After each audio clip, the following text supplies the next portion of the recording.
নমস্কার বন্ধুরা, স্বাগত আপনাদের বাংলা খবরের চ্যানেলে। আমরা নিয়ে এসেছি আপনাদের সামনে আজকের নতুন তাজা খবর। হুগলির প্রার্থী বিজেপির প্রচার সারলেন ট্রেনের মাধ্যমে বৈদ্যবাটিতে। আপনারা দেখছেন লকেট চ্যাটার্জি প্রচার সারছেন বিজেপির প্রার্থী হুগলির।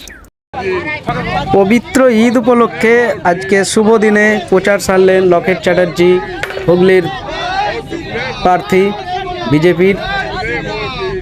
মেন আকর্ষণ, দেখা যাক আজকে শুভ দিনে প্রচার সেরে জয়লাভ করতে পারে কিনা। আমরা নজর রাখব ভোটের দিকে। এখন এই পর্যন্তই, আপনারা দেখুন প্রচার। পরের খবর নিয়ে খুব তাড়াতাড়ি আসছি।